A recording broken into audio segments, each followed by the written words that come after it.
तो सुपर सन हीरो की यार इस एपिसोड की स्टार्टिंग में हम देखते हैं किंगसी कहता है अपने से यानी महारानी डाउनएगर से कि महारानी डाउनएगर आप कुछ गलती समझिए, ऐसा हमारे बीच में अब तक कुछ नहीं हुआ, हम तो बस फॉर्मेलिटी निभा रहे थे। और फिर तभी प्रिंसेस अपने मन में कहती है आई होप इस सिचुएशन को मेरी बहन अच्छे से हैंडल कर ले।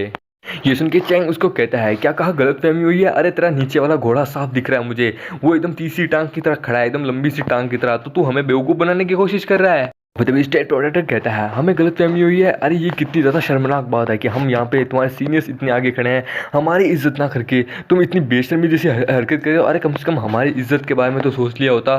और एम्प्रेस डाउनएगर अपने मन में कहती है मैंने इस बच्चे को लगता है कुछ ज़्यादा ही अंडरस्टिमेट कर दिया है, लगता है ये कुछ तो बात है, ये कुछ ना कुछ तो करने वाला है। और हम देखते हैं महारानी को, महारानी अपने मन में कहती है कि जो कुछ भी हो रहा है मुझे इस मामले को संभालना होगा, अगर ये सब होता रहा तो किंगसी के पास जो इंपीरियल फॉरेस्ट के अंदर जाने की जो अपॉर्चुनिटी है ये किंगसी खो देगा, मुझे किसी ना किसी तरीके किंगसी को बचाना होगा।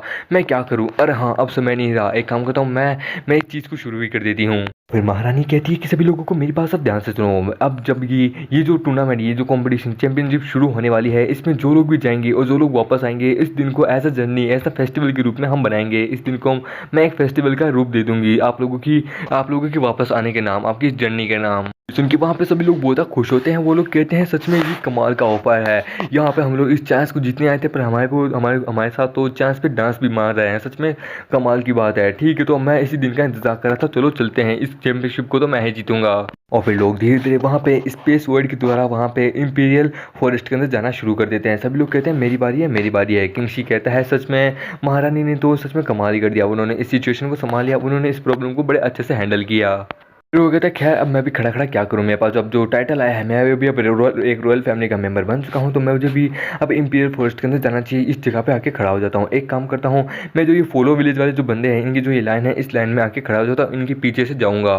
वो याद करता है कि कैसे पिछली रात को उसने और प्रिंसेस टाकिशिवा ने किस तरह से बात की थी, उन्होंने मुझे एक जेड स्टोन दिया, एक जेड टोकन दिया, जिससे मैं उनको कम्युनिकेट कर सकता हूँ, जो कि मुझे बाद में जब इंपीरियल फॉरेस्ट के अंदर जाऊँगा तो मेरी बहुत ज़्यादा मदद करेगा, उन्होंने ऐसा कहा था। फिर वो कहता है और टास्क भी बड़ा आसान है, बस 2 लेयर है, दोनों में से पहली लेयर को अगर हमने मॉन्स्टर्स को खत्म कर दिया, पहले पॉइंट को जीत लिया, तो हम आगे वाली ही लेयर के यानी इनर लेयर में भी हम जा सकते हैं।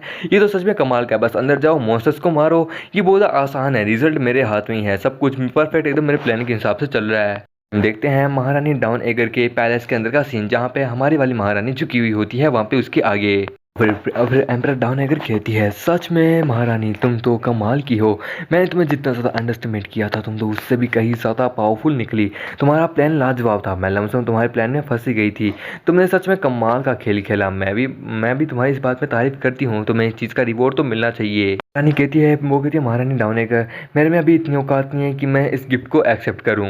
ये सुन के वो कहती है क्या सच में तुम्हारी हिम्मत नहीं है, कम ऑन तुमने ये सब कुछ के मेरा तो सच में हौसला बढ़ा ही दिया, मुझे इतना ज़्यादा हैरान कर दिया, तो क्या अब तुम्हारी बिल्कुल भी हिम्मत नहीं है सेंजुआन के लोगों को रिसीव करने की, जो कि यहाँ पे इंपीरियल फॉरेस्ट में जाने के लिए आए हैं। मेरी बात समझ रही हो ना, मैं क्या कहने की कोशिश कर रही हूँ, वो यहाँ किस लिए आए हैं, तुम मेरा प्लान तो समझ ही गई हो कि मैं क्या कहना चाहती हूँ। फिर महारानी कहती है आपका डिसीजन हमेशा सही होता है महारानी, पर लेकिन मैं आपके अगेंस्ट में नहीं जाना चाहती, मैं आपके ऊपर विरोध नहीं करना चाहती, पर लेकिन बस मेरी सारी आशाएं किंगसी से जुड़ी हुई है। आई होप कि वह इंपीरियल फॉरेस्ट के अंदर जाए, वहाँ पे सक्सेसफुली अपने आप को कल्टीवेट करे, अपने आप को एकदम सक्सेसफुल एक कल्टीवेटर बना दे, बस मैं चाहती हूँ कि वो मुझे फेल ना करे। क्योंकि वो कहती है तुम बहुत अच्छा बोलती हो, क्योंकि तुम्हें ऐसा लगता है कि वो बंदा तुम्हारा सक्सेसर है, जब तक वो तुम्हें सक्सेसफुल बना सकता है, उसके सक्सेसफुल के पीछे तुम्हारा भी हाथ होगा और तुम्हारी सक्सेस के पीछे उसका हाथ क्यों है ना। ये सुन के प्रिंस हमारे वाली महारानी हैरान हो जाती है। ये सुन के हमारी वाली महारानी कहती है एम्प्रेस डाउनएगर आप कुछ ज़्यादा ही सोच रही है इस बारे में, आपको इसके बारे में चिंता करने की ज़रूरत नहीं है, आप आराम कीजिए। फिर एम्प्रेस डाउनएगर भी कहती है कि हाँ वैसे इस बारे में मैं भी कुछ कहना नहीं चाहती, इसके ऊपर मेरा भी कोई ओपिनियन नहीं है, क्योंकि वो बंदा सरप्राइजिंग से भरा हुआ है, वो पहले से कई तरह बदल के आया है, सच में वो तो हर वक्त मुझे भी हैरान कर देता है, इस बार भी मैं देखना चाहूँगी कि वो मुझे किस प्रकार से हैरान करता है। फिर हम देखते हैं किंगसी को, जो कि जिसका नंबर आज का होता है, वो कहता है ठीक है अब मेरा नंबर है, और उसे स्टेट प्रोटेक्टर देख रहा होता है। और फिर हम देखते हैं जब किंगसी जा रहा होता है उस वर्ल्ड स्पेस के द्वारा इंपीरियल फॉरेस्ट के अंदर, तभी स्टेट प्रोटेक्टर अपनी उंगली से स्पेस के अंदर वर्ल्ड स्पेस के अंदर कुछ छेड़छाड़ करने की कोशिश करता है। और फिर वो स्टेट प्रोटेक्टर कहता है मैंने वर्ल्ड इसके स्पेस में कुछ छेड़छाड़ कर दी है, तुम लोग उस बंदे का पीछा करो और तुम्हें पता नहीं क्या करना है। और हम देखते हैं वहाँ पे होता है चैंग, और चैंग के साथ एक बंदा और होता है। चैंग कहता है कि हाँ क्यों नहीं, इस बात उसको इस चीज़ की कीमत चुकानी होगी, उसने मुझसे मेरी फ्यूचर वाइफ को चुरा लिया, प्रिंसेस सिर्फ मेरी है और किसी की नहीं। और दूसरे वाला बंदा कहता है मास्टर आप बस आराम कीजिए, हम लोग देख लेंगे, उसे मार के जिंदा वापस आएंगे।